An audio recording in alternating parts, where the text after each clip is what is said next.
Right. So here are the doubts. So the question here is, you should able to understand the question first to answer properly. The question here is, working together B and C work chestu 50% more number of days than A, B and C. A, B, C అంటే A, B, C ఈ ముగ్గురు 100% 100 డేస్లో work చేశారనుకోండి, 50% more number of days తీసుకుంటుంది B and C అని, అంతే కదా. B and C వచ్చేసి మోర్ నెంబర్ ఆఫ్ డేస్ తీసుకుంటుంది. డేస్ తీసుకుంటుంది అంటే ఇది 150 అవుతుంది. Very plain and simple. So this is, if this is 100 that is 150. ఎందుకు? 50% మోర్ కాబట్టి అది 150 అయిపోయింది. సో అక్కడ ఉన్నది ఉన్నట్లుగా ఇక్కడ రాశాను, నథింగ్, నేనేం కొత్తది ఏం చేయలేదు, right. And if this is like this and A and B work together can take 16/3 more number of days than A, B and C. ఇది మళ్ళీ ఇంకొకటి లాజిక్ ఏంటంటే, A అండ్ B అయితే ఎన్ని డేస్ తీసుకుంటుంది అంటే, ఎన్ని నెంబర్ ఆఫ్ డేస్ అయితే తీసుకుంటుందో అన్ని నెంబర్ ఆఫ్ డేస్. అంటే ఇది ఎన్ని డేసో తెలియదు కదా, ఇది 100 అయితే అన్న కాబట్టి ఇది 100x లాగా ఉంటుంది. ఎన్ని డేసో తెలియదు కాబట్టి ఇది 100x అయితే దానికి ఎన్ని డేస్ ఎక్స్ట్రా అంటే 16/3 డేస్ ఎక్స్ట్రా తీసుకుంటుంది A అండ్ B అయితే. సో A అండ్ B అయితే ఎన్ని డేస్ తీసుకుంటుంది, B అండ్ C అయితే 150x తీసుకుంటుంది, A, B, C అయితే 100x తీసుకుంటుంది అనేది క్వశ్చన్ను బట్టి నాకు అర్థమైన విషయం అది, రైట్. సో నాకు ఇంకా ఏం తెలిసింది అంటే, A and B still working together till the completion of the work and B has received 120 out of 450. So this is very keen. So very important point here is, B కి వచ్చేసి 120 rupees వచ్చింది out of 450. So that is very interesting point. B కి వచ్చేసి earn చేసింది 120 rupees out of 450. Total add చేస్తే 450 అవుతుంది. So A ఎంతో తీసుకునింది, C ఎంతో తీసుకునింది. ఎంత తీసుకుని ఉంటుంది? 450 మైనస్ 120నే తీసుకొని ఉంటుంది, రైట్. సో 450 మైనస్ 120 అంటే ఎంత తీసుకొని ఉంటుంది? సో ఇట్స్ నియర్లీ 330 తీసుకొని ఉంటుంది, 330 రూపీస్ తీసుకొని ఉంటుంది. బట్ ఇక్కడ పాయింట్ ఏంటంటే, ఎంత వేజెస్ ఎంత వచ్చింది అంటే, ఎంత ఎఫిషియన్సీ ఉంటే అంతే వేజ్ వస్తుంది. Because they are working together. First day నుంచి లాస్ట్ డే వరకు వర్క్ అయిపోయేంత వరకు వాళ్ళు వర్క్ చేస్తున్నారు కాబట్టి డెఫినెట్గా ఏమవుతుంది, అన్ని రోజులు వర్క్ చేస్తే ఎఫిషియన్సీ ఎంతనో, ఎఫిషియన్సీ నేను చెప్పా కొన్నిసార్లు, చాక్లెట్స్ తినడం. సో ఒకరేమో 5 చాక్లెట్స్ తిన్నారు, ఇంకొకరేమో 4 చాక్లెట్స్ మాత్రమే తిన్నారు. ఇప్పుడు 10 డేస్ అయిందనుకోండి, 10 డేస్ అయితే 5 చాక్లెట్స్ తిన్న వాళ్ళు 50 తినేసి ఉంటారు, 4 చాక్లెట్స్ తినేవాళ్ళు 40 తినేసి ఉంటారు. కాబట్టి 5 తినే వాళ్ళకు 50 చాక్లెట్స్ కాస్ట్ పడుతుంది, 4 తినే వాళ్ళకి 40 కాస్ట్ పడుతుంది. ఇది ఖర్చు పెట్టడమే కాదు, వేజెస్, వర్క్ చేస్తే డబ్బులు వచ్చే వేజెస్ కూడా అంతే. సో ఎక్కువ వర్క్ చేస్తే ఎక్కువ డబ్బులు వస్తాయి, తక్కువ వర్క్ చేస్తే తక్కువ డబ్బులు వస్తాయి. Very simple. దీంట్లో కొత్తగా ఏం ఆలోచించాల్సిన అవసరం లేదు. సో బట్ 120 అండ్ 440 అంటే మాత్రం ఇట్లా ఆలోచించాలి. ఏంటది?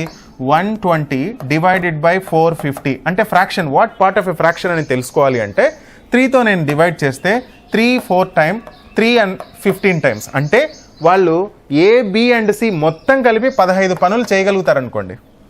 So A, B and C 15 పనులు చేయగలిగితే దాంట్లో B మాత్రమే 4 పనులు చేయగలదు అన్న లాజిక్ నాకు తెలిసింది ఇప్పుడే. సో A, B, C ముగ్గురు కలిసి ఒక రోజుకు 15 పనులు చొప్పున చేయగలిగితే B మాత్రమే 4 పనులు చేయగలదు అన్న విషయం నాకు తెలిసింది. ఓకే, ఇఫ్ 15 and 4 అప్పుడు A అండ్ C ఎంత అవుతుంది? నాకు 11 అవుతుంది. డెఫినెట్గా 11 కావాలి, రైట్. సో ఈ లాజిక్ అయితే తెలుస్తుంది. ఇది 4 అయితే మరి ఈ 4 ఇక్కడ తీసుకున్నాం అనుకోండి, ఇది 120 అయితే ఇక్కడ 150 అని చెప్పేశాం, రైట్. ఇది 150, ఇదేమో 100 అని చెప్పాం. ఎఫిషియన్సీని ఇలా తీసుకుంటే నాకు డేస్ అనేది వచ్చేస్తాయి. Days and efficiency are reciprocal to each other అని మనం క్లాస్లో ఫస్ట్ టాపిక్ చెప్పుకున్నది అదే. So efficiency and days are reciprocal to each other. So 100కి, సో 150కి 15 ఇక్కడైతే 100కి ఇక్కడ 10 ఉంటుంది. అంటే B అండ్ C కలిపి 10 పనులు చేయగలుగుతాయని ఇప్పుడే తెలిసింది నాకు. B అండ్ C 10 పనులు చేయగలుగుతాయి, కానీ C దాంట్లో 6 పనులు చేయగలుగుతాను ఇప్పుడు తెలిసింది నాకు. ఎందుకు? బి 4 పనులు చేస్తే బి అండ్ సి 10 పనులు చేస్తే సి ఆటోమేటిక్గా 6 పనులే చేయగలిగేది. అండ్ ఇంకొక విషయం కూడా నాకు తెలిసింది, ఇది 6 వర్క్స్ అయితే 6 + 4 అనేది 10 వర్క్స్ అయిపోతాయి. అప్పుడు బ్యాలెన్స్ ఉన్న 15 పనుల్లో 15 వర్క్స్లో 6 వర్క్స్ అండ్ 4 వర్క్స్ అయిపోతే బ్యాలెన్స్ ఉన్న నంబర్ ఒక్కటే, దట్ ఈస్ 5. అంటే నాకు క్లియర్గా తెలిసిపోయింది బి వచ్చేసి 4 పనులు చేస్తుంది, ఏ వచ్చేసి 5 పనులు చేస్తుంది, సి వచ్చేసి 6 పనులు చేస్తుంది అని నాకు క్లియర్గా నాకు అర్థమైపోయింది. Yes or no? If this is clear type CLR in the comment box. ఈ కాన్సెప్ట్లో ఇక్కడిచ్చిన డేటాలో ఈ పాయింట్ చాలా ఇంపార్టెంట్, ఇది తెలియడం చాలా ఇంపార్టెంట్. దీని తర్వాతే ప్రాబ్లం నెక్స్ట్ స్టార్ట్ చేద్దాం. ఫస్ట్ ఇది అర్థమైందా? బికి 4 వర్క్స్ చేయగలదు, అండ్ ఏ వచ్చేసి 5 వర్క్స్ చేయగలదు, సి వచ్చేసి 6 వర్క్స్ చేయగలదు అని ఎప్పుడైతే తెలిసిందో దాని తర్వాతనే మనం ఏమన్నా ప్రాబ్లం సాల్వ్ చేసేదానికి స్టార్ట్ చేయొచ్చు. రైట్? అయితే ఇప్పుడు పాయింట్ ఏంటంటే ఏ చేసిన వర్క్, బి చేసిన వర్క్, సి చేసిన వర్క్, ఈ వర్క్ కంపారిజన్ ఎక్కడొచ్చిందంటే ఇక్కడ ఈ పాయింట్లో వచ్చింది. సో ఏ అండ్ బి వచ్చేసి ఎంత వర్క్ చేస్తుందంటే ఎన్ని డేస్ అయితే అందరూ కలిసి చేస్తారో అన్ని డేస్ కంటే 16/3 డేస్ ఎక్కువ చేస్తారు అని చెప్పారు.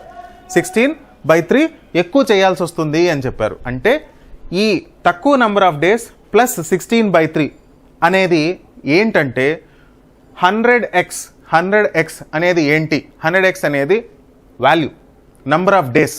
దీన్నే ఎక్స్ అనుకుంటే సో వన్ డే వర్క్ ఎంత అవుతుంది మనకు? డివైడెడ్ బై 15 చేసేస్తే నాకు వస్తుంది. Yes or no? ఎక్స్ అనేది నంబర్ ఆఫ్ డేస్ అయితే ఎక్స్ అనేది నంబర్ ఆఫ్ వర్క్స్ అయిపోతే so total units of work. ఇక్కడ మనం ఎల్సిఎం తీసుకుంటాం ఒక నంబర్ని టోటల్. సో ఉన్న బంచ్ ఆఫ్ చాక్లెట్స్ అన్నీ ఒక చోట ఉన్నాయి. ఓకే, ఒక 100 చాక్లెట్స్ ఉన్నాయి. ఒకరేమో 2 తినగలుగుతారు, ఒకరేమో 3 తినగలుగుతారు, ఇంకొకరేమో 5 తినగలుగుతారు. సో మొత్తం ఎన్ని రోజుల్లో అయిపోతుందంటే మీరు ఆలోచిస్తారు. ఎట్లా ఆలోచిస్తారు? సో 2 + 3 + 5 టోటల్ 10 తినగలుగుతారు సార్ ముగ్గురు కలిపి. సో 10 రోజుల్లో అయిపోతుంది అని తొందరగా చెప్పగలుగుతాం. ఎలా చెప్పగలుగుతాం? ఉన్నది 100 డివైడెడ్ బై ఎంత తినగలుగుతారు అని డివైడ్ చేస్తాం. ఇక్కడ కూడా అంతే. ఒక ఎక్స్ అనే ఒక వర్క్ ఉంటుంది. ఆ వర్క్ని వీళ్ళు ఎంత చేయగలుగుతారంటే 15 చేయగలుగుతారని తెలుసు. డివైడెడ్ బై 15 రాస్తే 1 డేకి ఎంత వర్క్ చేయగలుగుతారో నాకు తెలుస్తుంది. 1 డేకి ఎంత చేయగలుగుతారో ఆల్రెడీ ఉంది. ముగ్గురు కలిపి ఎంత చేయగలుగుతారో తెలుసు. బట్ ఆ రెండు కంపేర్ చేసుకుంటే నేను ఆన్సర్ చేయగలుగుతా. Yes or no? If that is yes, type yes in the comment box. Type yes in the comment box. See, very simple. So A, B, C. So all fellows are working 15 works for 1 day. And separately నాకు కావాల్సింది ఇప్పుడు A, B, C. How many did? Okay. Together can complete. నాకు A and B ఎన్ని works చేస్తారో తెలిసింది అనుకోండి. ఎన్ని works చేస్తారు? A వచ్చేసి 5 చేస్తుంది, B వచ్చేసి 4 చేస్తుంది. అయితే నాకు ఒక చెప్పండి, ఏ అండ్ బి ఇద్దరు కలిపి ఎన్ని వర్క్స్ చేస్తారు? 9 వర్క్స్ చేస్తారు. ఏబిసి అయితే 15 వర్క్స్ చేస్తారు.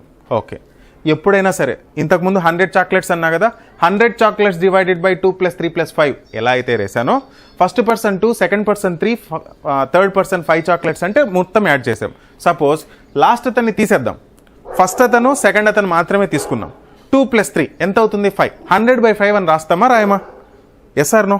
సో అదేవిధంగా ఇక్కడ నేను ఏం చేస్తున్నా అంటే ఏ అండ్ బి అంటే ఏ అండ్ బి ఎంత వర్క్ చేస్తుందంటే 9 వర్క్స్ చేస్తుంది. ఏబిసి ఎంత వర్క్ చేస్తుందంటే 15 వర్క్స్ చేస్తుంది. సో ఉన్న వర్క్ ఎలా ఉంటుందంటే 15 టైమ్స్ ఎక్స్ ఉంటుంది. ఉన్న వర్క్ ఎలా ఉంటుందంటే యూనిట్స్ ఆఫ్ వర్క్ 15x ఉంటుంది. Equals to A and B 9 works చేస్తారు కాబట్టి 9 వర్క్స్ చేస్తారు కాబట్టి వీళ్ళు ఎన్ని డేస్లో చేస్తారు?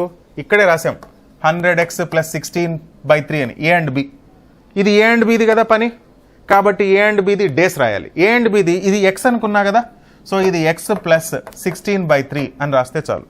ఈ పాయింట్ అర్థమైతే ఆన్సర్ అయిపోయినట్లే. ఫస్ట్ ఈ పాయింట్ అర్థం కావాలి. I will repeat this again. 15x is nothing but A, B and C are working together. They can complete 1 day 15 units of work. In how many days? I am assuming that in X number of days the work can be completed. 15 works ఒక్కొక్కసారి ఒక్కొక్క part చేస్తే X డేస్లో work complete అవుతుందంటే 15 × X అనేదే ఉన్న work. అంటే 15 into x is nothing but 150 chocolates అనుకోండి, రోజుకు 15 తినగలుగుతారు ముగ్గురు కలిపి. సో 10 రోజుల్లో వర్క్ కంప్లీట్ అవుతుందని చెప్పగలుగుతా, ఎందుకంటే 150 divided by 15 is my x number of days. Suppose days ఇచ్చేసా 15 డేస్, 15 చాక్లెట్స్, రోజు 10 తిన్నాను. So 15 into 10 150. సో అలా total chocolates. So whatever it may be, అవి రెండు మల్టిప్లై చేస్తే total number of units of work అనేది వస్తుంది. ఈ వర్క్ అయినా సరే ఆ వర్క్ అయినా సరే వీళ్ళందరూ చేసింది ఒక వర్కే కాబట్టి వర్క్లో ఇవి రెండు ఈక్వల్ అవుతాయి. So 15 times x equal to x plus 16/3. x plus 16/3 నాకు ఎట్లొచ్చింది? బికాస్ ఇక్కడ ఉన్న పాయింట్ ద్వారా వచ్చింది. A and B working together take 16/3 more number of days than ABC. ABC అయితే ఎక్స్ అని తీసుకున్నా కదా, దానికంటే 16/3 ఎక్కువ అవుతుందంట.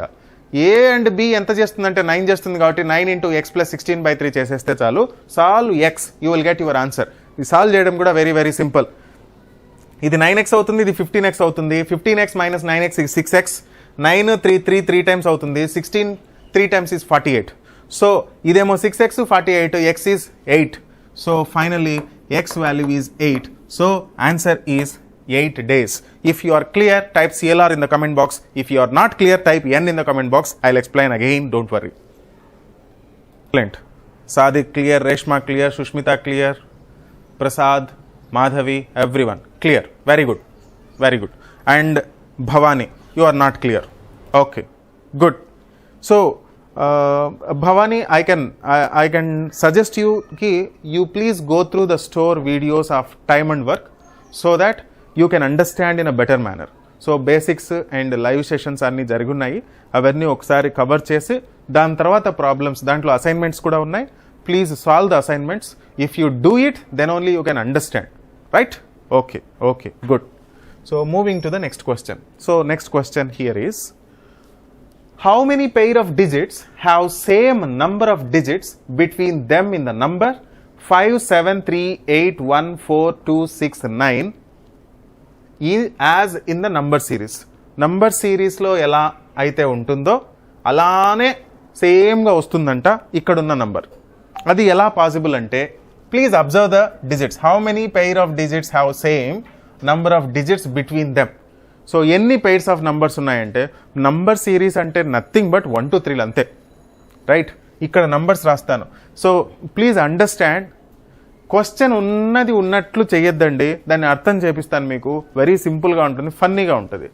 సో 5 7 3 8 1 4 2 6 9 ఇచ్చిన నంబర్ రాశా, కొత్తదేం రాయలేదు.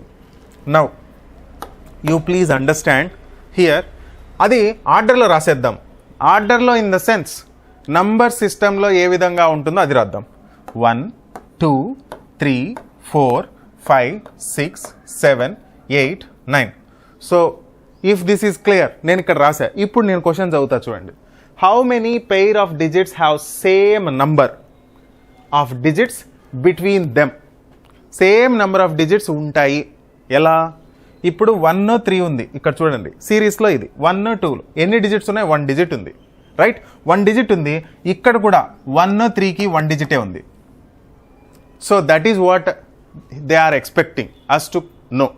ఓకే, ఒకటి how many same pair of digits అనేవి ఒక క్వశ్చన్ వస్తుంది. ఇంకో question, from the beginning if the order is in ascending or descending అని ఇచ్చేసి ఇన్ సేమ్ ఆర్డర్ అని చేసి సేమ్ ప్లేస్లో ఎన్ని ఉన్నాయి, లేదా ఫస్ట్ నుంచి ఎన్ని నంబర్స్ ఉన్నాయి, దాని ముందు ఎన్ని నంబర్స్ ఉన్నాయి, అన్నే నంబర్స్ నంబర్ సిరీస్లో కూడా ఉంటాయి అనే క్వశ్చన్స్ అడుగుతారు.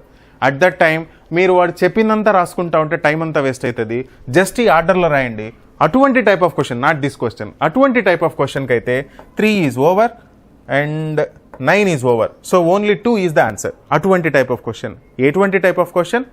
సో నంబర్ సిరీస్లో ఎన్ని నంబర్స్ ఉన్నాయో, ఎన్ని డిజిట్స్ ఉన్నాయో, అన్నే డిజిట్స్ ఇక్కడ ఎన్ని వాటికి ఉన్నాయంటాడు. సో టైం అంతా వేస్ట్ అవుతుంది వెతుక్కుంటా ఉంటే. వెతుక్కోకూడదు, ఆ నంబర్లు రాసిస్తే చాలు. ఏది సేమ్ ప్లేస్లోకి వస్తాయో అదే మీ ఆన్సర్ అయిపోతుంది. బట్ హియర్ ఎన్ని బిట్వీన్ అన్నాడు కాబట్టి 3 and 1 ఒకటే నంబర్ ఉంటుంది. ఇక్కడ 1 అండ్ 1 and 2 అడ్జసెంట్గా ఉండాలి. 2 4 4 and 6 3 and 4. సో 1, సో దాన్ని ఎట్లా గమనిద్దాం. సో 5 ఉంది, 5 6 7 8 వచ్చింది, 5 and 8 వచ్చింది. 9 10 ఇంకా 2 డబుల్ డిజిట్లోకి వెళ్ళిపోతే ఇంకా చేయాల్సిన అవసరమే లేదు. Right, okay right. 7 8 9 అవసరం లేదు. 3 4 5 6 7 8 9 ఎస్. 3 and 9కి మళ్ళీ ఆర్డర్ వచ్చింది. If you are you following me? Are you following me? If you are following, type W in the comment box. Type W in the comment box because that is necessary. 3 తర్వాత 9 ఎట్లా వచ్చింది ఆర్డర్లో? Very good, very good. So 8 8 9 no. 1 2 3 no. 1 2 3 ఇక్కడ వచ్చింది. Right. So it's very very simple. So ఉన్న నంబర్ని ఏం చేస్తాము? 5 and 8 అనేది ఒక సెట్ వచ్చేసింది. ఓకే. అండ్ 3 and 1 ఒక సెట్ వచ్చేసింది.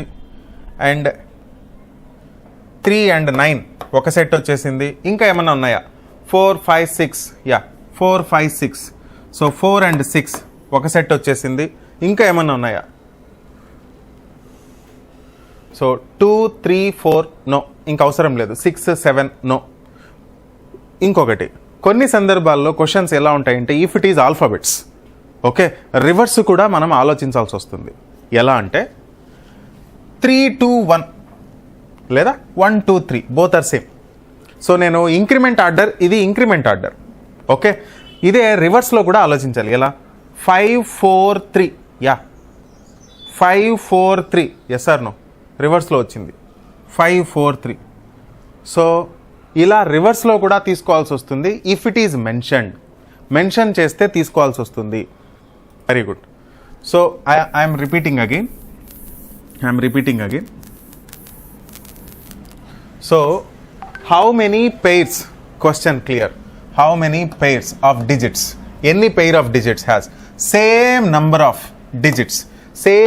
Of digits between them in the number 5 5 7 3 8 1 4 2 6 9 as in the number series. Number సిరీస్లో ఎన్నైతే నంబర్స్ ఉంటాయో 2 డిజిట్స్ల మధ్య, ఆ 2 డిజిట్స్ను ఒక పెయిర్ అంటాము. అన్నే నంబర్స్, అన్నే డిజిట్స్ ఉన్న ఈ నంబర్లో ఎన్ని పెయిర్స్ ఆఫ్ డిజిట్స్ ఉన్నాయి అన్నది క్వశ్చన్. సో ఆ క్వశ్చన్కి ఆన్సర్ ఎలా ఉంటుంది అంటే, సో 3 and 5 ఒకటే ఉంది, అండ్ 3 and 1 ఒకటే ఉంది, అండ్ 4 and 6 4 5 6 ఒకటే ఉంది, అండ్ 3 and 9 3 4 5 6 7 8 9. సో 1 2 3 4 సెట్స్ వచ్చాయి. ఇప్పుడు ఇంకా ఏమన్నా ఉన్నాయా? 5 and 8 5 and 8.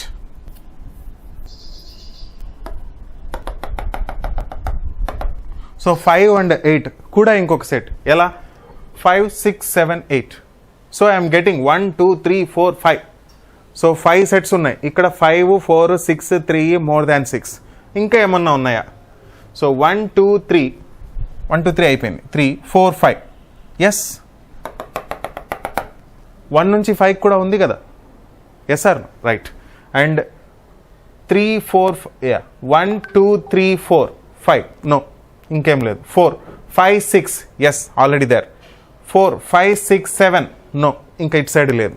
Right. 2 2 4 2 3 4 5 6 7 yeah 2 and 7 there is again. అంటే 2కు 7కు నంబర్ సిరీస్లో ఎన్నైతే డిజిట్స్ ఉంటాయో ఇక్కడ నంబర్లో కూడా అన్ని డిజిట్స్ ఉన్నాయనేది లెక్క. So that is very important. So ఆ క్వశ్చన్ ఫ్రేమ్ క్లియర్గా అర్థం చేసుకోండి. ఒకసారి అర్థమైతే చాలు, ఇటువంటి సిమిలర్ క్వశ్చన్స్ మీకు అంత ఈజీగా ఉంటుంది. ఫస్ట్ టైం ఫేస్ చేసేదానికే మీకు కొంచెం ప్రాబ్లమేటిక్గా ఉంటుంది. 1 2 3 4 5. సో దిస్ ఈజ్, ఇది ఫస్ట్ సిరీస్, ఇది సెకండ్, ఇది థర్డ్ పెయిర్, ఇది ఫోర్త్ పెయిర్, ఇది ఫిఫ్త్ పెయిర్, ఇది సిక్స్త్ పెయిర్, ఇది seventh pair. So this is more than 6. So option is E. So if it is clear, type CLR in the comment box. If it is clear, type CLR in the comment box. So this is actually, it will come in the numbers లో problems on numbers, problems on digits అనే రీజనింగ్లోని ఒక టాపిక్లో వస్తుంది. Right. So don't worry, if you get any piece of doubts like this, you please post in the group లో post చేయండి. So weekly twice or thrice మనము ఇవి problems ఎక్కువైతే అవి అన్ని మొత్తం డిస్కస్ చేద్దాం. డోంట్ వర్రీ, ఓకేనా? Right, very good. So by this today I will stop and tomorrow 7 AM again we will meet again, right? Until then, bye bye. Bye to all. Yes, Reshma, you can ask. Assignment ichara sir, table numbers ఏమన్నా అడగరా sir? Yeah, assignment in the mobile యాప్లో నేను rice చేయలేదు.